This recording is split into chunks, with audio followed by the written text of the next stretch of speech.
लोकाभिरामं रणरङ्गधीरं राजीवनेत्रं रघुवंशनाथं कारुण्यरूपं करुणाकरं त्वं श्रीरामचन्द्रं शरणं प्रपद्ये। मनोजवं मारुततुल्यवेगं जितेन्द्रियं बुद्धिमतां वरिष्ठं वातात्मजं वानरयोत्तमोख्यं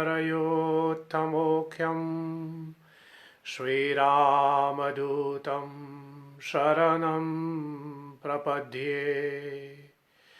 श्री श्री सीतारामचंद्राय नमः। श्री गुरुचरणकमलेभ्यो नमः।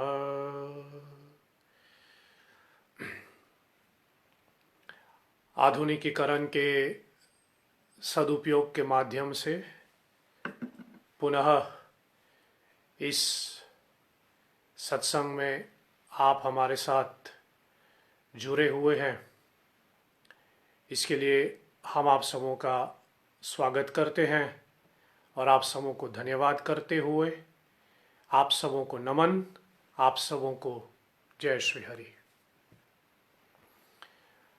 आज की ये सत्संग हमने विषय यह निर्धारित किया हुआ है कि भगवान राम कहाँ निवास करते हैं। Where does Lord Ram reside?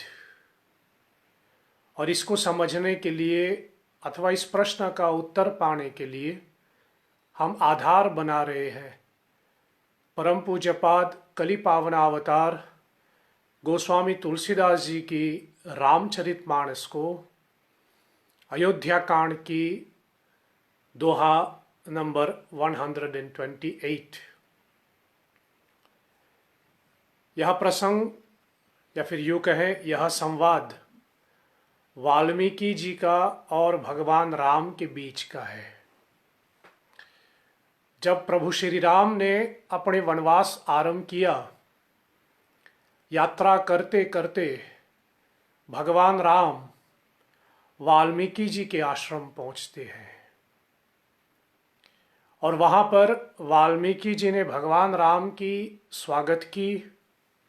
तत्पश्चात भगवान राम वाल्मीकि जी से पूछते हैं कि हे ऋषिवर, आप मुझे ये बताइए कि मैं कहाँ निवास करूं।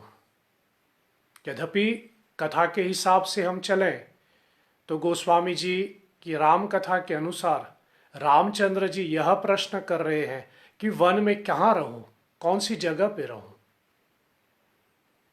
कारण शायद ये हो सकता है कि राम वन के रास्ते से, वन की भागदौड़ से, वन के यहाँ वहाँ से भगवान राम परिचित नहीं था लीला के हिसाब से अथवा कथा अनुसार। इसलिए वह वाल्मीकि जी से पूछते हैं कि मैं कहाँ रहूं। और तुलसीदास जी महाराज ने जो इस प्रश्न के उत्तर में लिखा कि वाल्मीकि जी क्या कहते हैं, जिसको मैं अपने हिसाब से कहूं कि तुलसीदास जी ने इस प्रश्न का दो पहलू में जवाब दिया। एक जिसको हम सकाम कह सकते हैं, यद्यपि वाल्मीकि जी कहते हैं कि आप जाके चित्रकूट में वास कीजिए, यह सकाम है, फलाना जगह पे, निर्धारित जगह पे आप निवास कीजिए। लेकिन उस सकाम जगह को बताने से पहले भगवान राम कहाँ निवास करें, इसका तुलसीदास जी ने एक बहुत फिलॉसफिकल जवाब दिया है, एक निर्गुण जवाब जिसको हम कह सके। और इसको मैं अपने हिसाब से कहूं तो ये मानो कि ये हमें ऐसा ले लेना चाहिए कि राम अथवा भगवान कहाँ निवास करते हैं, लेकिन हमें इसको ऐसा ले लेना चाहिए यदि हम चाहें कि राम हमारे यहाँ निवास करें तो हमें ये सारे चीजें उपलब्ध कराना होगा। हमें ये सारे चीजें जैसे कहे निर्धारित करना होगा। We have to set all these atmosphere, all these criteria for the Lord to reside with us. इसलिए भगवान राम कहाँ निवास करते हैं, यह प्रश्न अति आवश्यक है साधकों के लिए, ताकि आपको पता चले। बहुत से लोग कभी कभी यह प्रश्न उठाते हैं कि मैं भक्ति करता हूँ, पूजा पाठ करता हूँ, लेकिन वो महसूस नहीं होते। आई डोंट फील कि मेरी भक्ति हो रही है या फिर मेरी भक्ति चल रही, ऐसा मतलब महसूस नहीं होता। या फिर कभी कभी लोग कहते हैं कि फलाना जगह पे गए तो फिर वहां महसूस होता है कि राम वहां निवास कर रहे हैं, लेकिन फलाना जगह गए तो वहां राम मतलब वो मौजूदी हमको महसूस, we don't feel that presence of the divine. इसलिए फिर मेरे समझ में जो तुलसीदास जी ने यह अयोध्या कांड की इस दोहा 128 पे लिखा कि राम कहाँ निवास करते हैं, इसको अगर हम रिवर्स में ले लें तो ऐसा समझना चाहिए कि यदि आप चाहें कि राम आपके यहां निवास करें, आपके साथ निवास करें, तो ये सब चीजें जैसे कहें, ये सब क्राइटेरिया फुलफिल करना चाहिए, तब जाकर के राम हमारे साथ निवास करेंगे। और तुलसीदास जी ने हनुमान चालीसा के अंत में लिखा भी है, राम लखन सीता सहित हृदय बसहु सुरभूप, कि हे राम, आप लक्ष्मण जी और सीता माता सहित मेरे हृदय में निवास करें। इसलिए ये जो पंक्ति तुलसीदास जी ने हनुमान चालीसा में लिखा, हृदय बसहु सुरभूप, वहां समझ लेना चाहिए कि यदि आप चाहें कि आपके हृदय में भगवान राम निवास करें तो ये सारे चीजें उपलब्ध होना चाहिए, तब जाकर के राम हमारे साथ निवास करे, हमारे हृदय बसहु सुरभूप हो जाएगा। इसलिए कहां कहां निवास करें, यद्यपि मैं चौपायों का क्रम से पाठ नहीं करूंगा, इसलिए जहां जहां चौपायों से उठा करके चर्चा करना है वहां से मैं उठा लूंगा, लेकिन आप अपने साथ अपने रामचरितमानस को रखिएगा, अपने रामचरितमानस को खोलिएगा अयोध्या कांड की दोहा 128 पर। और ये प्रसंग काफी लंबा है, गोस्वामी जी ने 3-4 दोहों में इसकी चर्चा की, लेकिन अभी समय का अभाव होगा, इसलिए एक ही सत्संग में शायद इसको मैं पूरा नहीं कर पाऊंगा। कुल मिलाकर के जैसे कहे जितना समय अनुसार बन पाए उतना मैं आपके सामने रखूंगा, बाकी जो शेष बचा फिर कभी मौका मिले या फिर अगले सत्संग में हम इसकी चर्चा कर सकते हैं।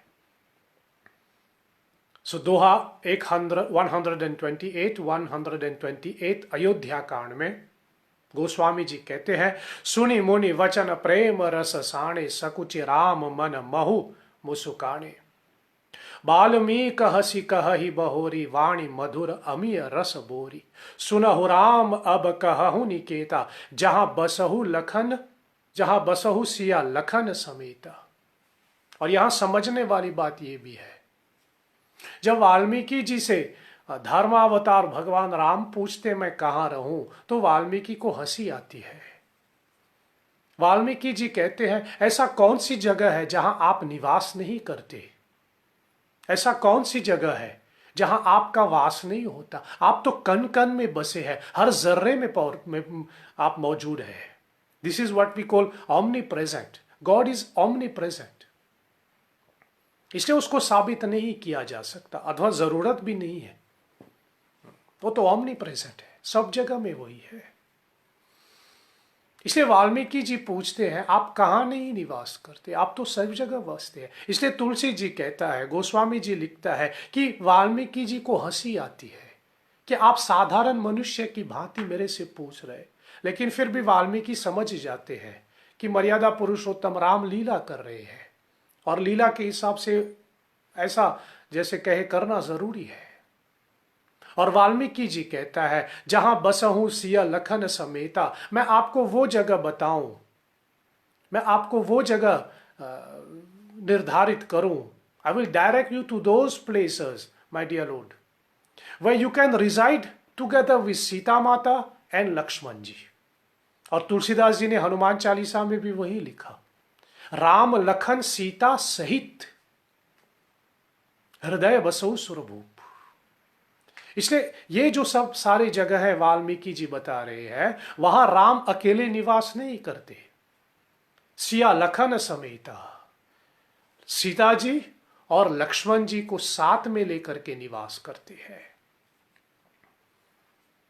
और कौन कौन सी जगह है, सर्वप्रथम मैं आपसे कहूं गोस्वामी जी के शब्द में, जिनके श्रवण समुद्र समाना, कथा तुम्हारी सुबग सरिनाना, बरही निरंतर हो ही न पूरे, तिन्ह के ही तुम कहूं गृह रूरे।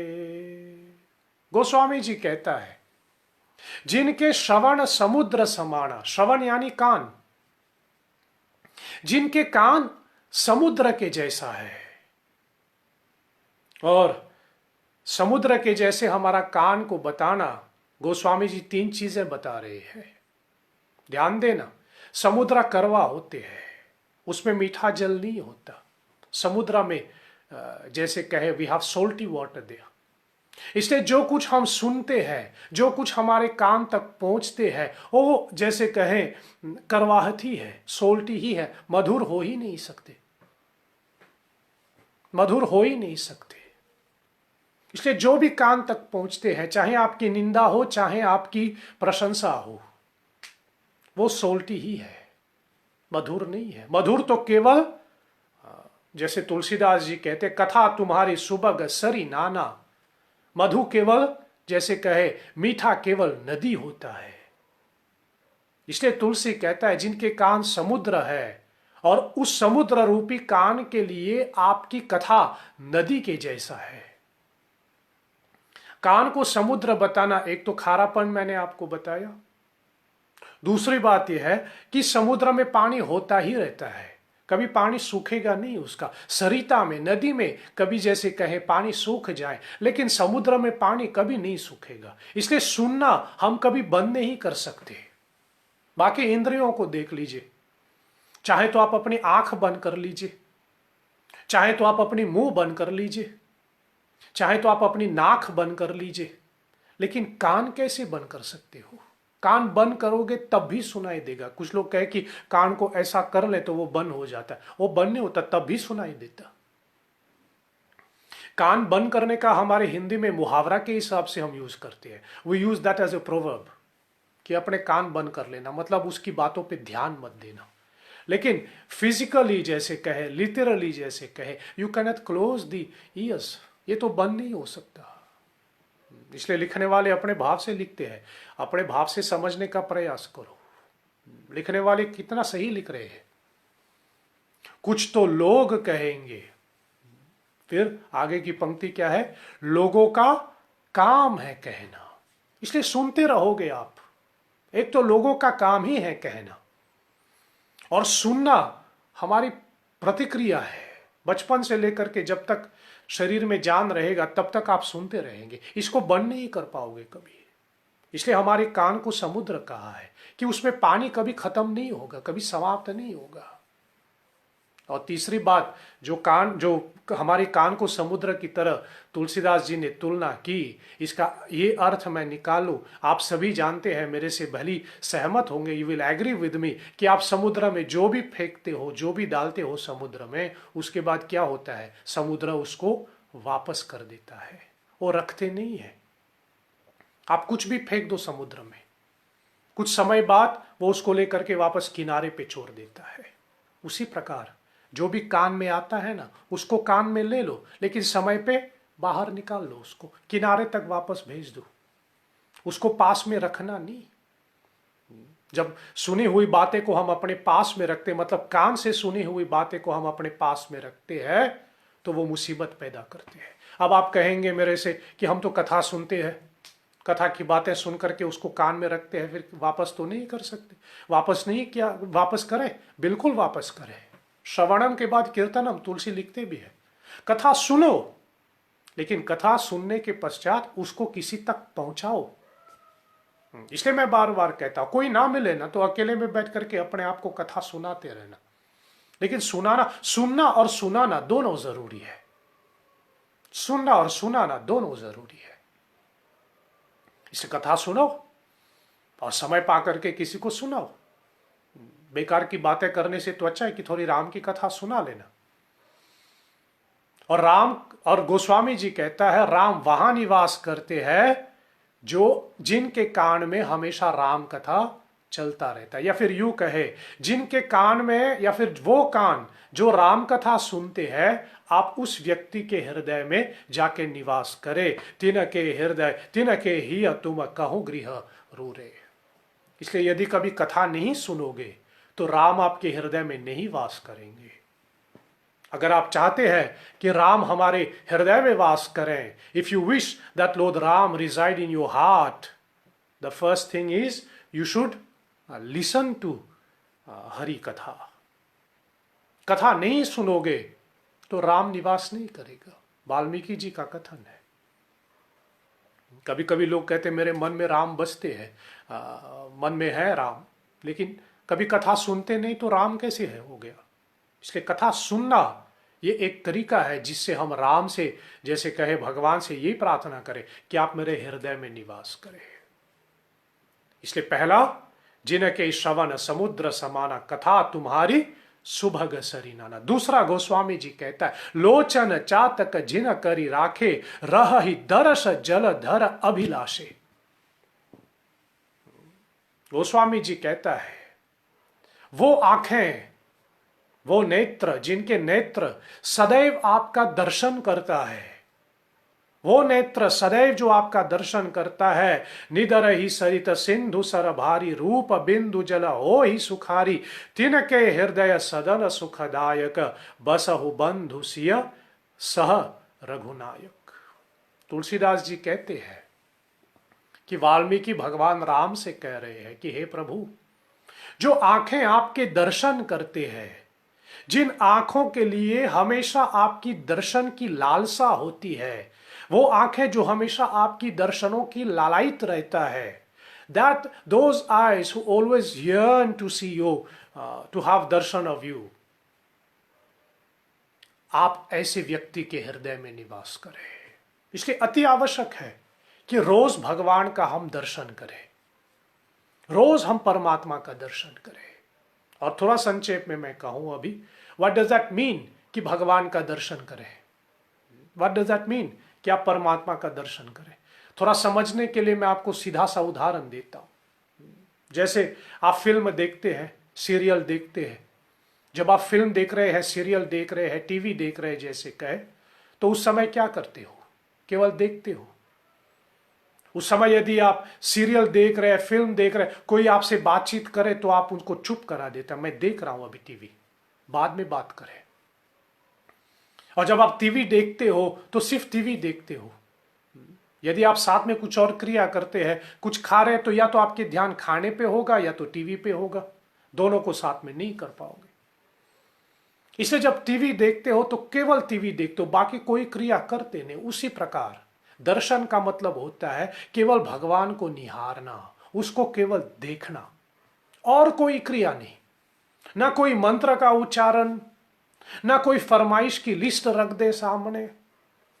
जब भी आप परमात्मा के सामने खड़ा होकर के आप अपनी इच्छाओं की लिस्ट उसके सामने रख रहे हैं, you placing a list of your desires in front of the Lord, this is not Darshan, this is an application, I will call that. This is an application. मुझे ये चाहिए, मुझे वो चाहिए, मुझे, ये आपने भगवान के सामने अपना एप्लीकेशन दिया है। इसलिए दर्शन का मतलब होता है कि भगवान के सामने खड़ा होकर के बस उसको निहारते जाओ, उसको देखते जाओ, और अपनी आंख रूपी कैमरा में उसको कैद कर लेना।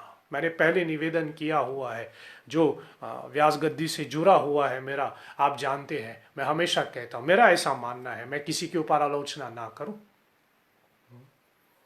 और मैं अपने आप को भी अलग ना करूं, मैं भी आपके साथ ही हूं। लेकिन कभी कभी मुझे लगता है कि आजकल लोगों को कैमरा या मोबाइल में फोटो खींचने की जरूरत इसलिए महसूस होता है क्योंकि जो देख रहे हैं मन इतना कमजोर है कि उसको मन में नहीं रख सकते, इसलिए कैमरा में रख देता है। और बहुत बार देखने को मिलता है जब लोग दर्शन करने आते हैं पूजा में तो भगवान की फोटो लेने में ज्यादा बिजी रहते हैं, दर्शन करने में नहीं। और कुछ लोग तो आजकल भगवान से सेल्फी भी ले लेता है, सोचिए। मैंने बहुत बार निवेदन किया है, इसको गलत नहीं कहूं, मतलब गलत शब्द शायद बहुत भारी है, लेकिन मेरे हिसाब से ऐसा नहीं होना चाहिए। कभी दुर्गा पूजा में देखें लोग दुर्गा जी के साथ सेल्फी मारता है, लोग व्यास गद्दी के साथ सेल्फी मारता है, कभी जो जिस व्यासपीठ के ऊपर व्यासवाचक बैठे वहां उसको उसके साथ सेल्फी कर लेता है, शिवलिंग के साथ सेल्फी ले लेता है। ऐसा नहीं हो, हमारी औकात नहीं है कि परमात्मा के साथ बगल में खड़ा होकर के फोटो खींचने का। हाँ खींचना है, मैं बार बार को भगवान की फोटो खींचो, कोई प्रॉब्लम नहीं, लेकिन खुद को भगवान के साथ पोज मार करके फोटो लेना ये किसी मनुष्य की औकात में नहीं। इसलिए किसी भी तीर्थ में आप जाओ पूजा करने, भारत के हिसाब से मैं कहूं, कहीं पर भी भगवान की फोटो लेना मना है। क्यों? क्योंकि फोटो लेना है तो अपनी आंख रूपी कैमरा में बंद करो।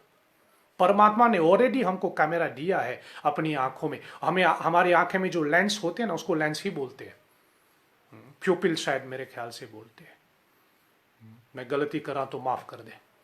लेकिन अपने आंखों की कैमरा से बंद कर लो और जब भी देखना है बस आंख बंद कर ले, वो छवि दिखाई देता है। लेकिन लोग आजकल हमारे मतलब बहुत से लोगों का ऐसा मैं कहूं मन इतना कमजोर, the mind has become so weak that you can't keep in the mind. That's why you need to take from mobile. You need to take from mobile. एक बहुत भारी है होता है। मैं किसी को उपदेश ना दूं, बस थोड़ा विनम्र भाव से विद फुल हम्बलनेस मैं आपसे निवेदन करूं, 3 चीजें का फोटो कभी मत खींचे भी तो अपने पास रखना, दूसरों के साथ शेयर मत करना। अभी शेयर भी करना है तो केवल भरोसे वाले आदमी जिसको आप अच्छी तरह से जान, लेकिन सार्वजनिक मत करना। ये थोड़ा बाद में उठा तो इसलिए मैं आपके सामने रख रहा हूं, बाकी ना माने आपके ऊपर, मैं कोई ऐसा वो ना करूं। लेकिन 3 का फोटो कभी सार्वजनिक मत करना। एक, जैसे कहे भगवान के साथ फोटो खींचना, ऐसा कभी मत करना। ये परमात्मा का अपमान है, भगवान का अपमान है। यद्यपि उस समय आपको लगता है कि मूर्ति कुछ नहीं कहे, मूर्ति कभी कुछ नहीं कहेगा, वो तो मूर्ति है, लेकिन जो लगेगा बाद में वो तो लगे। Every action has a reaction, ये तो सब जानते हैं। अब भगवान के साथ फोटो खींच लिया, ये एक्शन किया, उसका कहीं ना कहीं तो रिएक्शन तो निकलना ही है ना। इसलिए कभी अपना और परमात्मा का फोटो साथ में मत लेना, हमारी ऐसी औकात नहीं होते। हाँ लेना है तो भगवान का फोटो ले लो, भगवान का फोटो सार्वजनिक करो ताकि किसी की साधना में आ जाए, वो तो ठीक, लेकिन अपना फोटो परमात्मा के साथ कभी मत ले। दूसरा मैं निवेदन करूं, नवजात शिशु का फोटो सार्वजनिक मत करना। कभी कभी देखने को मिलता है बच्चे का जन्म अभी अभी हुआ है, नवजात शिशु है, 12 दिन बीते भी नहीं, उसका श्रुतिका स्नान पूरा हुआ भी नहीं कि लोगों ने फोटो लेकर के सोशल मीडिया पे अपलोड करना शुरू कर दिया। बहुत बहुत भारी चीज है। और तीसरा मैं कहूं, कभी अपने भोजन का फोटो मत लेना बाप, ये अन्नपूर्णा है, जो आप भोजन करते हैं ये अन्नपूर्णा है। कभी अपने भोजन का फोटो लेकर के सार्वजनिक मत करना, उस अन्न देवी की रक्षा करना बाप, उसकी रक्षा करना। नहीं तो आजकल फिर आप, और इसमें मैं निवेदन करता रहता, जो भी आप खाते हो, मैं ये ना करूं कि केवल जैसे कभी लोग कहते पूजा वाले खाना, मेरे हिसाब से सभी खाना पूजा वाला खाना, कुछ भी आप खाते हो सभी अन्न है और सभी अनाज से ही बना होता है। इसलिए अपनी भोजन का, अपनी खाने का जैसे कहे फोटो लेकर के ऐसे सार्वजनिक मत करना। इसमें तो एक तो वो अन्नपूर्णा का अपमान, दूसरा सामने वाले देख रहे, पता नहीं कौन देख रहा, उस समय बेचारा भूखा पड़ा हुआ है, फिर उसके मन में बाकी आप समझते होंगे। इसलिए दर्शन करो। दर्शन का मतलब क्या है? अपने इन 2 आंखों से और अपनी मन रूपी आंखों से भगवान को निहारना। और जो निरंतर भगवान का दर्शन करता है, वाल्मीकि जी कहता है, उसके घर में या फिर यूं कहे उसके हृदय में भगवान राम निवास करते हैं। जो कभी राम के दर्शन करने नहीं जाते, जो राम का दर्शन नहीं करता, उसके यहां भगवान राम निवास नहीं करते। इसलिए फिर जैसे मैं कहूं, यदि आप चाहते हैं कि राम आपके यहां निवास करें तो दर्शन करो। पहला तुलसी ने कहा कथा सुनो, दूसरा दर्शन कर लो, और तीसरा गोस्वामी जी कहते हैं, जसु तुम्हार मानस बिमल हंसनि जी ह जासु, मुक्ता हल गुण गण चुनई राम बस होतिया तासु। जिनका मन सदैव आपके गुणगान करता रहता है, जिनके मन में सदैव आपका नाम चलता रहता है, जिन्होंने अपने मन को हंस बना दिया, अपने मन को हंसिनी बना दिया और आपके गुणों को मोती बना लिया, और जैसे हंस मोतियों को चुनता है वही वैसे ही वो मन आपकी गुणों का गुणगान करता है। ऐसे व्यक्ति के घर पे आप निवास करें, जिनका मन राममय हो, ऐसे व्यक्ति के घर पे आप निवास करें, यह वाल्मीकि जी कहता है। सो पहला, कथा सुनने वाले के यहाँ भगवान राम निवास करते हैं। The lord resides are those places who very often listen to Hari katha. दूसरा, who have Darshan of Hari कथा। तीसरा, who keep on thinking, who keep on जैसे हम लोग कहते मंथन करते हैं हरि कथा। और चौथा, सबसे जरूर, मेरे हिसाब से सबसे जरूरी बात, प्रभु प्रसाद सुचि सुभग सुबासा सादर जासु लहई नितनासा। गोस्वामी जी कहते हैं, जिनका नासिका प्रभु प्रसाद सुनि सुभग सुभासा सादर जासु लही नित नासा। नासा का मतलब होता है कान। जिनका कान आपकी प्रसाद का सुगंध लेता है, और इसलिए इस चौपाई के आधार पे मौके का फायदा उठा करके मैं आपके साथ बांटूं, परमात्मा का प्रसाद केवल खाने वाली चीज नहीं होते। कभी कभी लोग प्रसाद के पीछे भागते हैं या फिर प्रसाद के लिए लड़ते हैं, और उनके लिए प्रसाद केवल जो खाने की चीजें मिलता है, लड्डू, गुलाब जामुन, बर्फी, ये ग्रेव वगैरह वगैरह, फल वगैरह, यही प्रसाद है। यद्यपि ये भी प्रसाद है, लेकिन केवल ये प्रसाद नहीं है। भगवान के पुष्प भी प्रसाद माने जाते हैं। इसे जब प्रसाद लेते हो तो केवल खाने की चीजें नहीं, केवल जो ग्रहण करने वाली चीजें नहीं, भगवान के फूल को भी लेना चाहिए और उसको नाक में लगा करके, नासिका में लगा करके, तुलसी कहता है प्रसाद के रूप में उसकी सुगंध लें। ऐसा करोगे तो पुष्प में जो सुगंध है ऊपर से चढ़ाया गया है, केवल पुष्प नहीं, भगवान के लिए जो हम धूप बत्ती करते हैं, जब धूप जलता है उससे जो सुगंध निकलता है, हम लोग जब हवन करते हैं उस यज्ञ से जब धुआं निकलता है, उससे जो सुगंध फैला जाता है, यदि उसको आप खींच करके अपने शरीर के अंदर लेंगे, एक तो प्रभु का प्रसाद, दूसरा आपके शरीर अंदर साफ हो जाएगा। इसलिए तो हमारी क्रियाओं में प्राणायाम आदि की बात होती है। हम प्राणायाम करते हैं, सांस खींच करके अंदर रखें, फिर थोड़ी घड़ी के बाद निकाल लें, जो पतंजलि योग में आता है। तो जो नासिका, जो नाक आपके प्रसाद लेता है सुगंध के रूप में, राम आप वहां जाके निवास करें। यदि आपने कभी भगवान के पुष्पों की रूपी प्रसाद ग्रहण नहीं किया तो शायद कहें इसलिए राम वास नहीं कर रहे हैं। सो अगर आप चाहते हैं कि राम आपके यहाँ निवास करें तो कोशिश करें कि राम के इन सारी चीजों को भी आप प्रसाद के रूप में ग्रहण करें, केवल खाने की चीजें नहीं। और खाने की बात आए तब तुलसी कहता है, तुम ही निवेदित भोजन करहि प्रभु प्रसाद पट भूषण धरहि। इन चौपायों में दोहा नंबर 129 अयोध्या कांड में प्रसाद की 3 व्याख्या तुलसी ने दिया। एक तो मैंने आपको बताया, पुष्प आदि सुगंध, ये प्रसाद है। दूसरा, जो भगवान को भोजन चढ़ाया गया वो प्रसाद बन जाते हैं।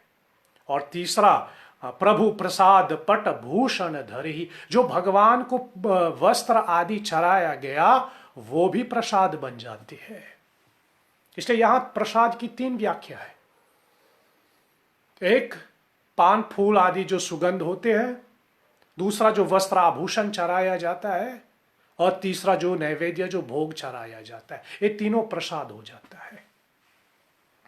और प्रसाद के हिसाब से यहां पाठ उठी तो मैं आपको 3 चीजें बताऊं। 3 मैं हमेशा कहता रहा हूं, 3 नियम जोड़े जाते हैं प्रसाद से। पहला, प्रसाद आपका नहीं है, प्रसाद सार्वजनिक है, प्रसाद सबका है। जब आप अपने घर से कुछ बना करके पूजा में ले आते हो, मंदिर में ले आते हो, जब तक आप अपने घर में बना रहे हैं, आप उसको अपने साथ में ला रहे हैं, वो आपका है। या फिर फल आदि, कोको बनाना आदि जो भी आप खरीद के ले आते हैं, जब तक आपके हाथ में है, जब तक आपका आपके पास है, तब तक वो आपका है। लेकिन एक बार परमात्मा को चढ़ा दिया, एक बार भगवान को अर्पण कर ली, एक बार पूजा में प्रयोग हो गया, तो वो आपका नहीं रहता, वो सबका हो जाते हैं। प्रसाद का मतलब यही है, जो सबका है।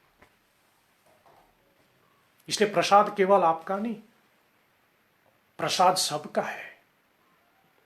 ये पहली बात है। दूसरी बात ये, प्रसाद कभी मना नहीं करते। इसलिए देने वाले, मैं बार बार बोलता हूं, देने वाले और लेने वाले दोनों को समझना चाहिए कि प्रसाद कभी मना नहीं करते। इसलिए उतना दें जितना लेने वाले ले सके, और लेने वाले को भी समझना चाहिए जब भी मिले मैं मना ना करूं। हमारे यहाँ तो ऐसा नहीं, हम लोग तो ऐसा भी मानते हैं, जहर भी मिले तो भी ले ले। इसलिए प्रसाद मना नहीं करते। जो भी प्रसाद के रूप में आपको मिलता है वो मना नहीं करते। कुछ लोग बोले मुझे ये नहीं वो चाहिए, वो नहीं वो चाहिए, ऐसा भी नहीं होना चाहिए। आपके पास जो आता है प्रसाद के रूप में वो ग्रहण कर लेना चाहिए, स्वीकार कर लेना चाहिए, और जितना मिले उतना ही स्वीकार करें। इसलिए प्रसाद कभी मना नहीं करते। एक तो प्रसाद सबका होता है, दूसरा कभी प्रसाद मना नहीं करते, और उसमें शायद मैं ये भी जोड़ दूं, प्रसाद बांटे जाते हैं। ये थोड़ा अंग्रेजों की एक परंपरा हमने अपने ऊपर, जैसे कि आजकल बहुत से लोग इसको फॉलो करते हैं, जिसको लोग कहते हैं ना सेल्फ सर्विस। सेल्फ सर्विस का मतलब क्या है, जब भी पूजा पाठ होते हैं, ये भी मैंने बहुत बार मैं देखता रहता हूँ, कई जगहों पे होता है ऐसा। पूजा हो गया तो जितने भी प्रसाद है सब उठा करके टेबल पे रख देते हैं और बोले आप ही आकर के ले लो अपना, या फिर आदमी के सामने वो बर्तन रख देता, बोले ले लो। ऐसा नहीं होना चाहिए। प्रसाद अपने हाथ से निकाल करके दें। हमारे यहाँ सेल्फ सर्विस होता नहीं, तो अंग्रेजों की परंपरा है। ये तो अंग्रेजों की परंपरा है कि सब चीज एक जगह पे रख दें। मैं, मेरे दिमाग में कुछ और आ रहे हैं, लेकिन वो छोड़ो, अभी नहीं बोलूंगा आपको ये, नहीं तो फिर खैर छोड़ो। बाकी इशारे के लिए मैं कहूँ, मेरे जो श्रोता लोग, आप समझते ही होंगे मैं क्या इशारा दे रहा हूँ। सोचे कहाँ पर आप भोजन रख करके, वहां रख करके चले जाते, जिनके मन में आते हैं खाने के लिए वो खा जाते। आप सोचो कहाँ पर होता है ऐसा। जब प्रसाद दिया जाता है तो अपने हाथ से निकाल करके दें।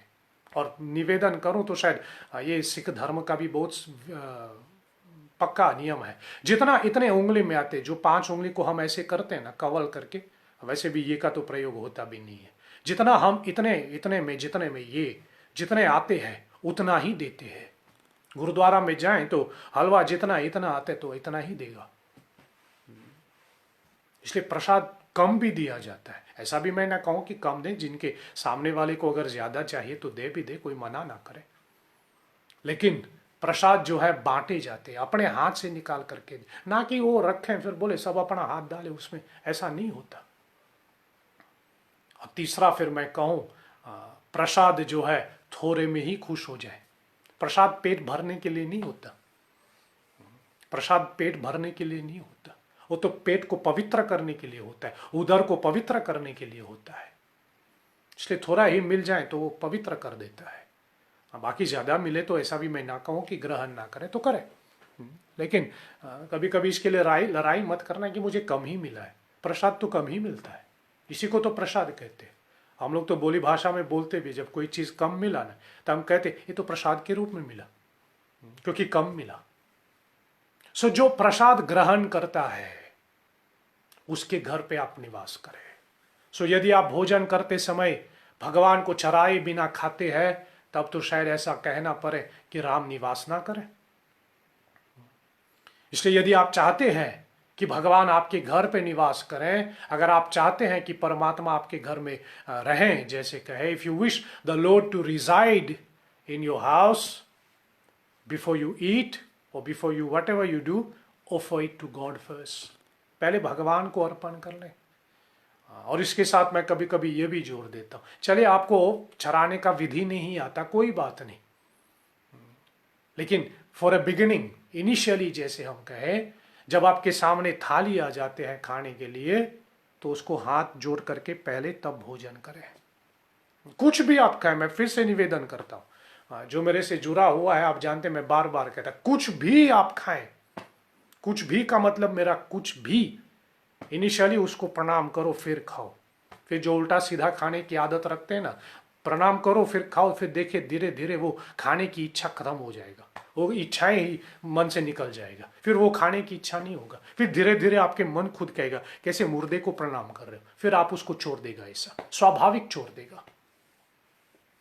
इसलिए इनिशियली फॉर अ बिगिनिंग, जैसे मैं कहूँ, कुछ भी खाओ पहले प्रणाम करो फिर उसको खाओ। प्रणाम करोगे तो एक अर्थ में आ जाएगा कि आपने परमात्मा को चढ़ा दिया, you have offered it to God.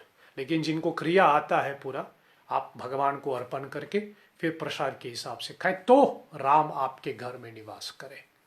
फिर गोस्वामी जी कहते, शीश नव ही सुर गुर द्विज देखी, प्रीति सहित करी विनय विशेषी।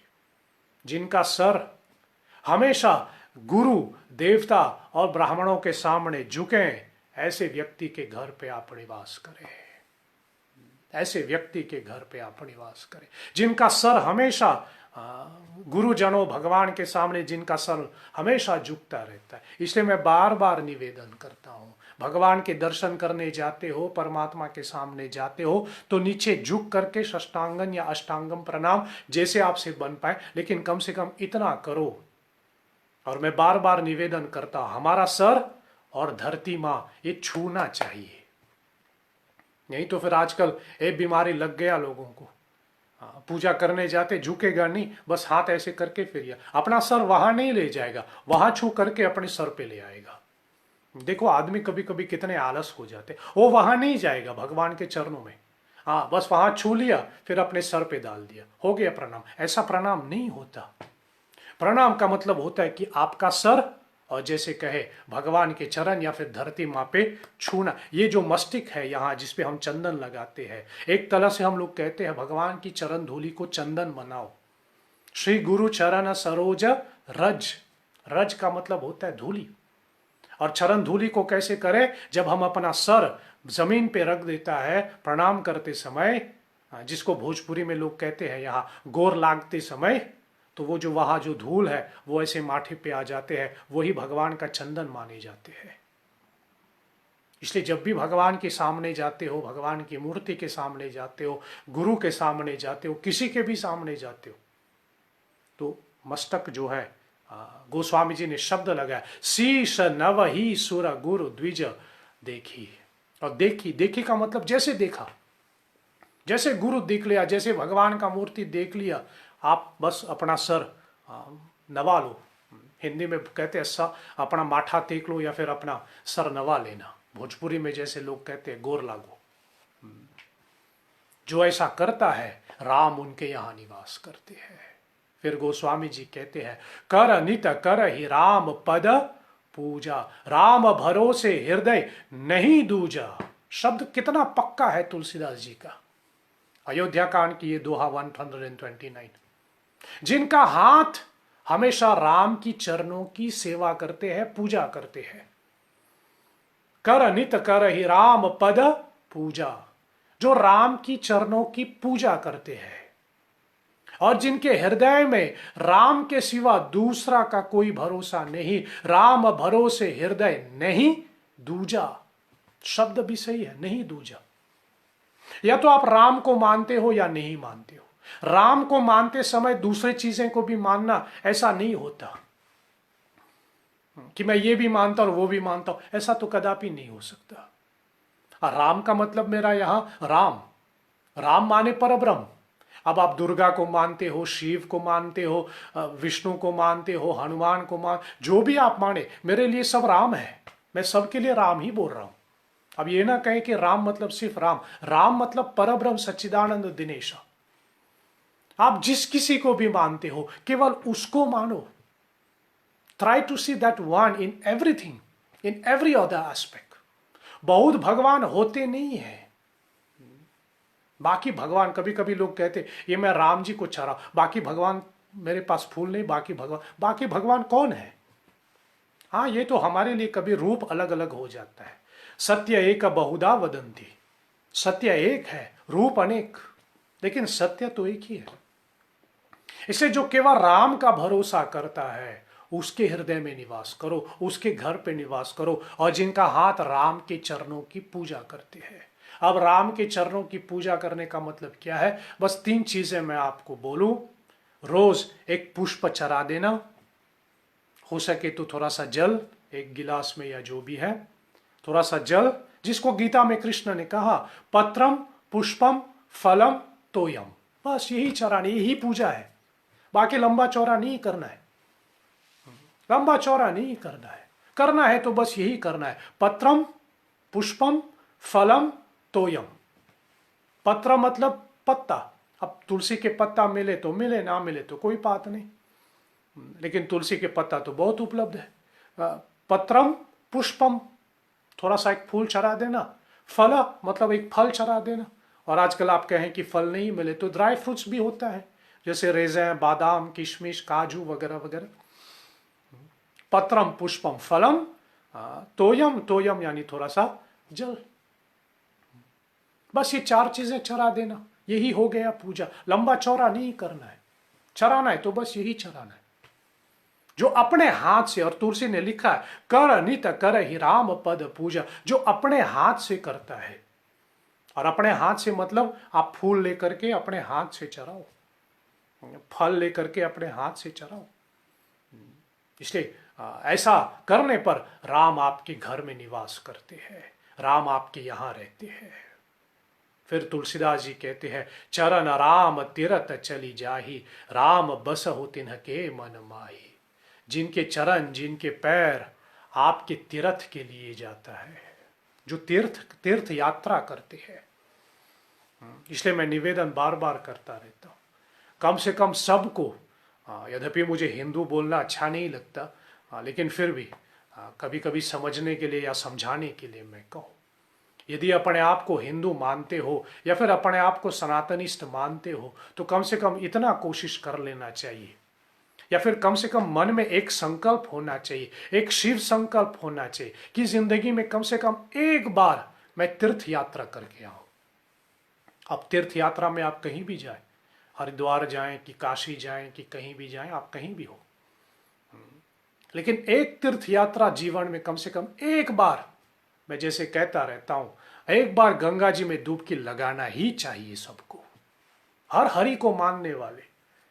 अब कभी कभी लोग कहते कि होगा कि नहीं होगा, पैसा है कि, आप चिंता मत करो, बस मन में संकल्प कर लो, बाकी पूरा तो वो करता है, सब उनके हाथ में। सच्चे हृदय से बस कामना करो कि एक बारी मैं गंगा पे डुबकी लगा दूं, जीवन सफल हो जाए हमारा, तब समझ ले, वो बस संकल्प कर लो, पूरा तो वो करता है।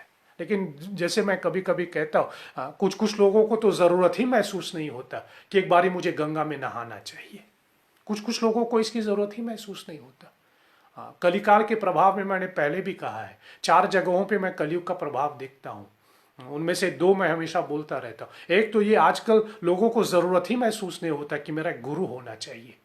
ये समझ, जब मतलब ऐसे लोगों को आप देखें जिनको जरूरत ही महसूस नहीं होता, they don't feel the need to follow, they don't feel the need to have a guru, तब समझ लेना ये कलयुग का प्रभाव है उनके ऊपर। और दूसरा, जब लोगों को तीर्थ करने की, तीर्थ स्थान में जाने की जरूरत महसूस नहीं होता, तब समझ लेना इनके ऊपर कलयुग का प्रभाव है। ये इसे तीर्थ स्थान करने की इच्छा, तीर्थ यात्रा करने की इच्छा अपने अंदर जगाना चाहिए, तब राम हमारे यहां निवास करते हैं। चरण राम तीरथ चली जाही, राम बस हो तिन्ह के मन माही। हे राम, वाल्मीकि जी कहता है, जो तीर्थ करता है, जो तीर्थ यात्रा पे जाते हैं, जो एक बार गंगा जी में डुबकी लगा लेता है, ऐसे व्यक्ति के घर पे आप निवास करो, ऐसे व्यक्ति के घर पे आप निवास करो। और बाकी 129 का जितना जी चौपाई बचा हुआ है, ये आगे की ये जो चौपाई है मुझे बहुत प्रिय है, मेरे हिसाब से पक्का है ये मतलब ये चौपाई, जैसे मैं कहता हूँ ना, 129 अयोध्या कांड की ये चौपाई, इसको गट बांध लो। बहुत, जैसे कहे तुलसीदास जी पते की बात कहते हैं, कभी कभी इसको पढ़ते समय ना गोस्वामी जी के लिए फिर मन में होता है, वाह क्या लिखा इस संत ने। गोस्वामी जी क्या कहता है, मंत्र राजो नित जप ही तुम्हारा, पूजहि तुमहि सहित परिवार। देखिए गोस्वामी जी कैसे शब्द लिख रहे हैं। मंत्र राजु नित जप ही तुम्हारा, जो नित्र आपका जाप करता है, जो नित्य हमेशा माला जपता रहता है, उनके घर पे आप निवास करो। और मैंने पहले निवेदन किया हुआ है, आप कुछ भी साधना करें, कुछ भी करें, लेकिन यदि मंत्र जाप नहीं करते, माला नहीं फेरते, तो साधना आपकी अधूरा माना जाता है। इसलिए एक माला मिनिमम सबको करना चाहिए। कौन से जाप करें, कौन सी माला पकड़े, ये मैं आपको या फिर आप जिनके शरण में बैठे हैं, जो गुरु हैं आपके, उनसे पूछ लेना, लेकिन माला फेरना अनिवार्य है।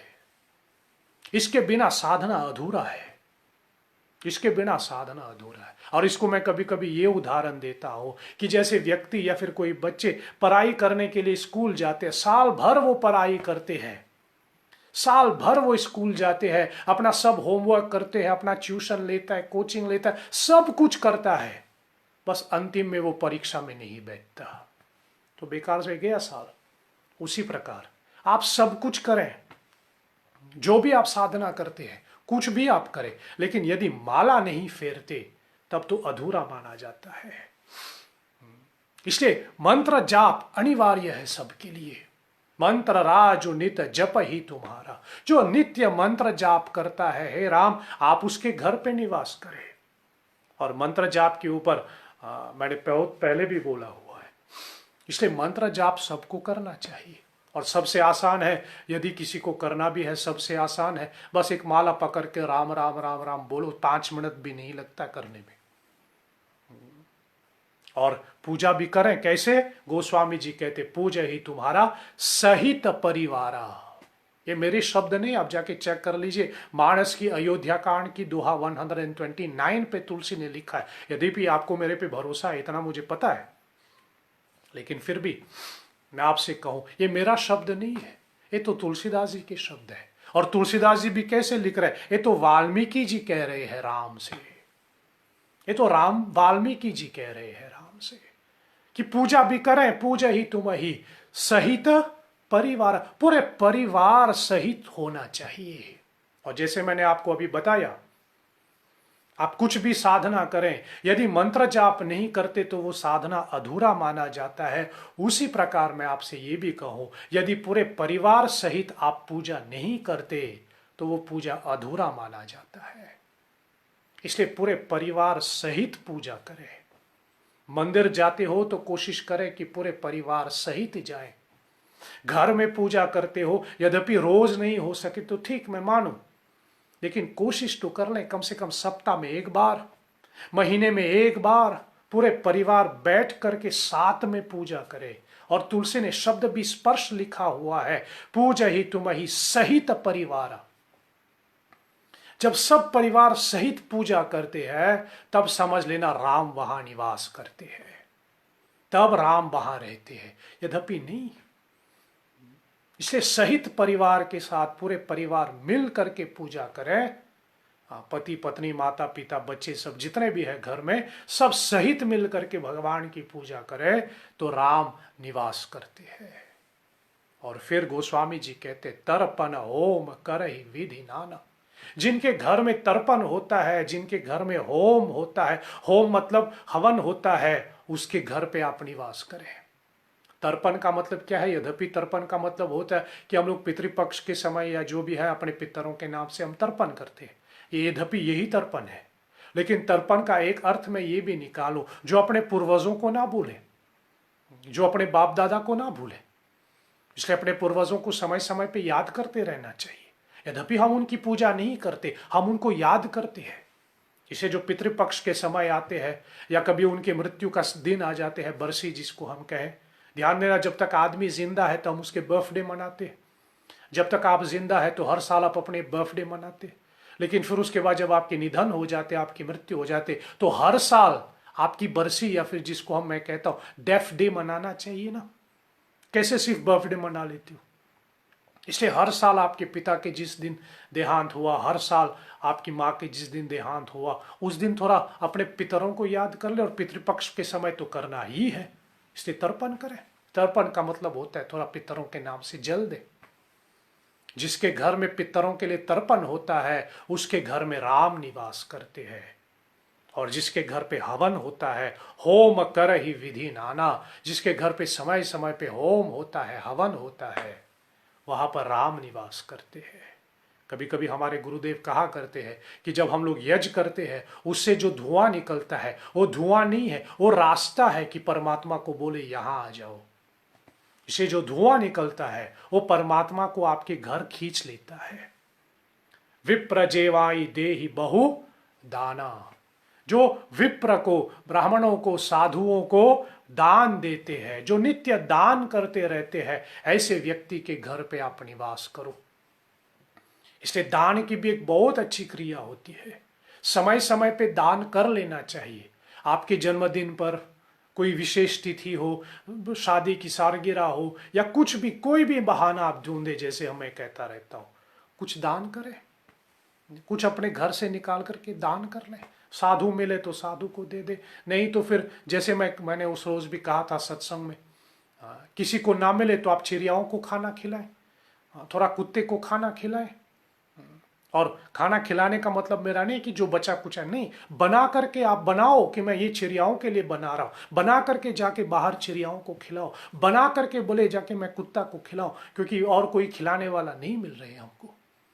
लेकिन समय समय पे दान करते रहना चाहिए। इसे जो जिसके घर में नित्य दान होता रहता है, गोस्वामी जी कहते हैं उसके घर पे राम निवास करते हैं, वहां राम रहता है। और इस चौपाई को ठीक से देख लीजिए, गोस्वामी जी क्या कहता है। तुम हते अधिक गुर ही जिया जानी, सकल भाय से वही सन मानी।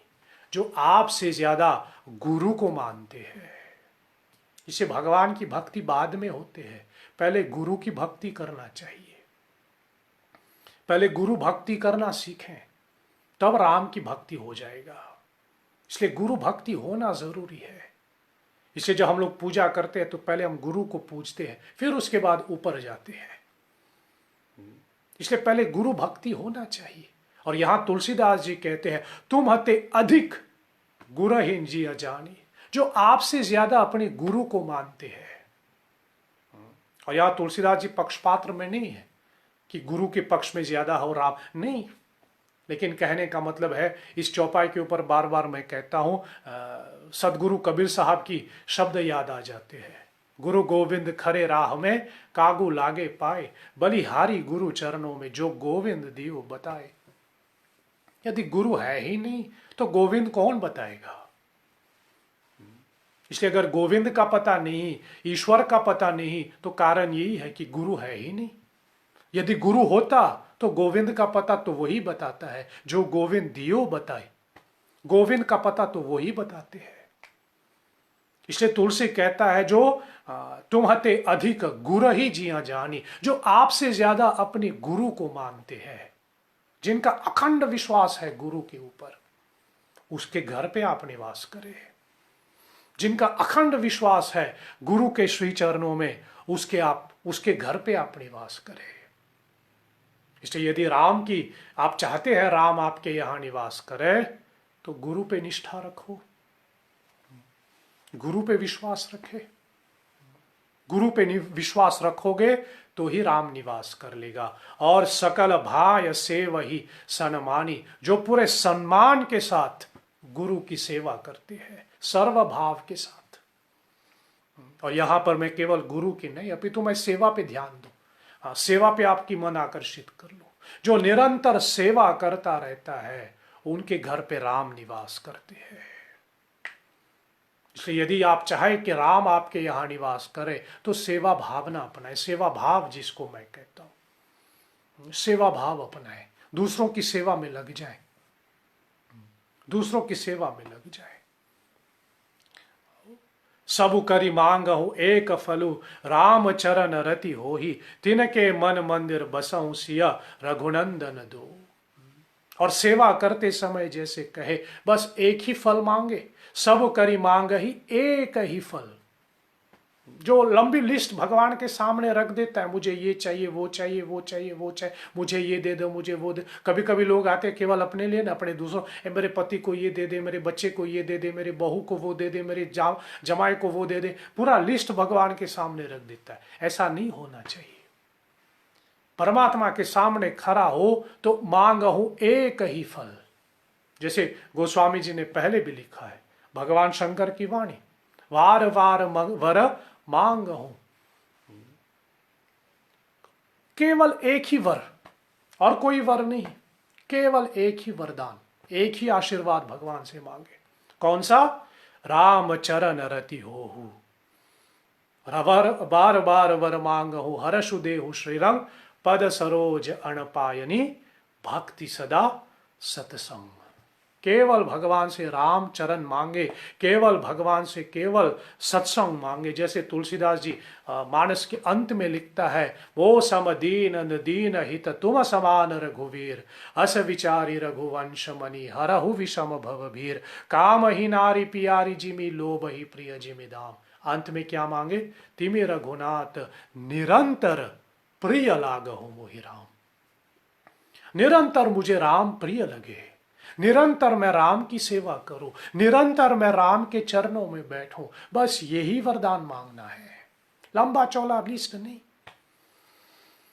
लंबा चौड़ा लिस्ट मांगोगे, यद्यपि हम तो कथा में ऐसे बोलते परमात्मा पे जैसे कहे ये सब चीजें लागू नहीं होता, लेकिन फिर भी समझने के लिए।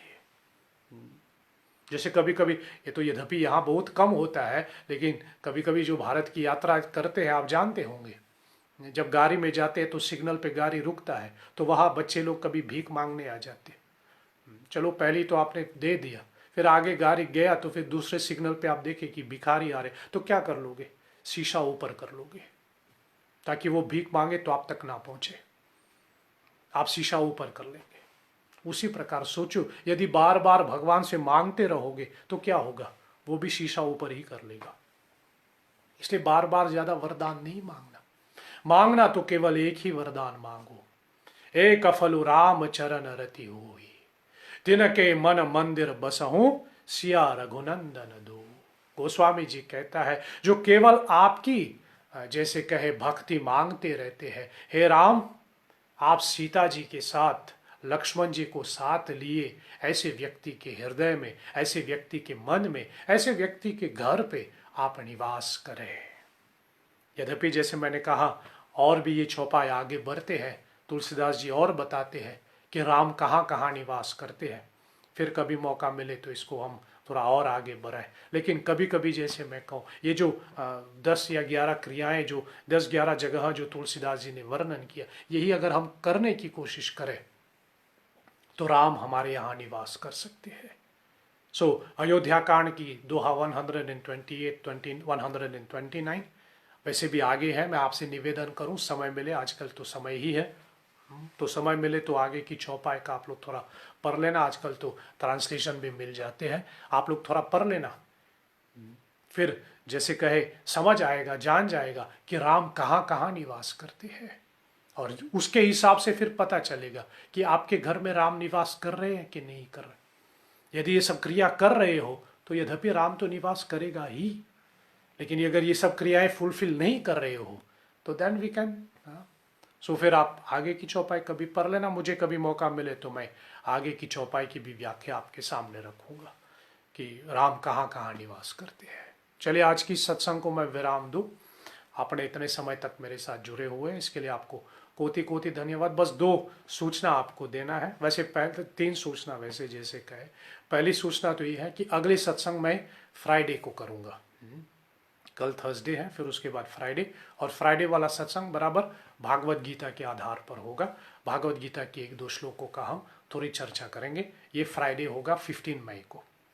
फिर दूसरा सूचना आपको ये देना है, 17 मई को, मतलब संडे को, संडे 17 मई को, वैसे आपको सूचना मिल ही गए होंगे, लेकिन मुझे आपको ये बताना है कि 17 मई को जो मैं एक विशेष क्वेश्चन आंसर सत्संग कर रहा हूँ, तो कुछ 1-2 लोगों का मतलब शायद थोड़ा मिसअंडरस्टैंडिंग हुआ, इसलिए मैं इसको क्लियर कर रहा हूँ।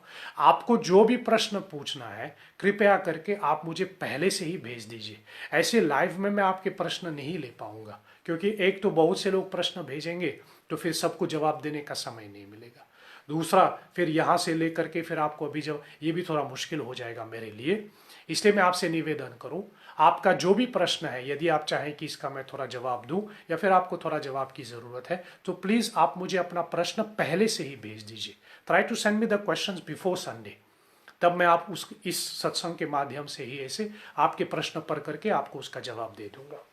आप मुझे पर्सनली भेज सकते हैं अपना प्रश्न फेसबुक के माध्यम से मैसेज करके मैसेंजर पर, नहीं तो आप श्री हरि सेवा संस्था के फेसबुक पेज पर भी अपना प्रश्न भेज सकते हैं, ताकि मैं संडे को आपके प्रश्नों का जवाब दे सकूं।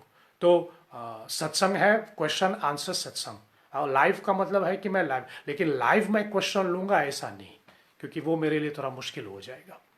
और अभी प्रश्न यहाँ आएगा तो फिर पढ़ नहीं पाएगा, तो फिर पीछे निकल जाएगा, तो आपको जवाब नहीं मिलेगा।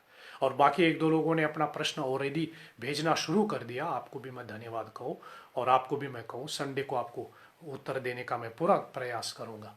सो आपको जो भी प्रश्न भेजना है, आपको जो भी जिन प्रश्नों का आपको जवाब चाहिए, या फिर आप चाहें कि मैं इसके ऊपर थोड़ी सी बात कर लूँ, आप पहले से मुझे अपना प्रश्न भेज दीजिए संडे से पहले, ताकि संडे को मैं अपने सत्संग के माध्यम से आपके प्रश्नों का जवाब दूंगा। फिर तीसरी सूचना आपको ये देना है, लास्ट ट्यूसडे से हमने जो शुरू किया है श्री हरि वाणी प्रोग्राम, तो वो थोड़ा मतलब गड़बड़ नहीं, लेकिन थोड़ा ये बात हुआ कि हमने निवेदन किया था कि इसको हम व्हाट्सएप पे भी अपलोड कर पाएंगे, ताकि जो हमारे साथ हमारे व्हाट्सएप के श्री हरि परिवार ग्रुप में है तो आपको भी सुनाई देगा। लेकिन दुर्भाग्य से है कि उसको हम व्हाट्सएप पे अपलोड नहीं कर पा रहे, थोड़ा मतलब शायद थोड़ा टेक्निकी प्रॉब्लम है जो मेरे बस में नहीं है, इसलिए उसको हम व्हाट्सएप पे अपलोड नहीं कर पाएगा।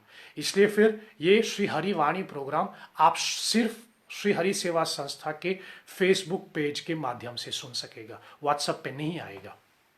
इसलिए अगर आपको सुनना है, ये प्रोग्राम हर ट्यूसडे को आएगा, अगर आपको ये प्रोग्राम सुनना है तो आप या तो सीधा मेरे से या तो श्री हरि सेवा संस्था के फेसबुक पेज पर एक मैसेज भेज दीजिए, ताकि हम आपको श्री हरि वाणी ग्रुप में इंक्लूड कर सके, आपको ऐड कर सके, ताकि आप वहाँ से ये प्रोग्राम सुन सकेंगे। लेकिन ये व्हाट्सएप पे नहीं आएगा, इसके लिए मैं आप सबों से क्षमा चाहूँगा। हमारी इरादा था इसको व्हाट्सएप पे करने के लिए, लेकिन नहीं हो पाएगा, या फिर ऐसा भी मैं कहूँ अभी के लिए नहीं हो पाएगा, शायद बाद में देखें जब थोड़ा समय मिले या फिर कोई और जानकारी वाला मिल जाए हमको, तो शायद इसको हम व्हाट्सएप पे कर पाएगा। लेकिन अभी के लिए इतना है कि ये श्री हरि वाणी प्रोग्राम जो है सिर्फ और सिर्फ श्री हरि सेवा संस्था के फेसबुक पेज के माध्यम से आप सुन सकेंगे, व्हाट्सएप पे नहीं होगा।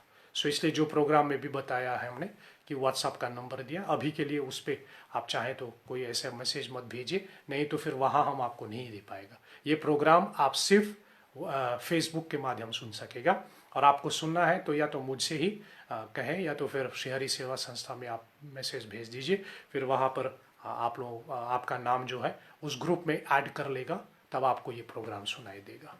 सो ये 3 सूचनाएं आपको देना था, एक तो फ्राइडे वाला सत्संग भागवत गीता के ऊपर, फिर संडे के लिए आप अपना प्रश्न भेज दीजिए, और तीसरा जो है श्री हरि वाणी के लिए आप अपना रिक्वेस्ट भेजिए, ताकि आपको ग्रुप में हम शामिल कर सकते, सम्मिलित कर सकें। चलिए आज की सत्संग को मैं विराम दूं, अब मैं आपसे मिलूंगा फ्राइडे को इसी माध्यम से, बराबर मॉरिशस टाइम अनुसार रात के 8 बजे भागवत गीता के 1-2 श्लोकों के ऊपर थोड़ा हम लोग चर्चा करेंगे। तब तक आप मुझे इजाज़त दीजिए, आप अपने और अपने परिवार का ख्याल रखें, स्टे सेफ, उसी में हम सब की भलाई है, और उसी में हम सब जल्द ही जल्द इस परिस्थिति से बाहर निकलेगा। तो आप सभी लोग अपना और अपने परिवार का ख्याल रखें। चलिए अंत में हम सब मिल करके कहे, अच्युतम केशवम राम नारायणम कृष्ण दामोदरम वासुदेवम हरिम श्रीधरम माधवम गोपिका वल्लभम श्री जानकी नायकम श्री रामचंद्रम भजे। जय जय जय हनुमान गोसाई कृपा करो गुरुदेव की नाय।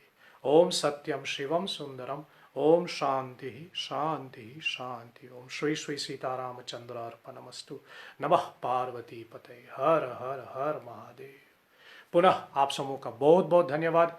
अब शुक्रवार को मिलते हैं। जय श्री हरि।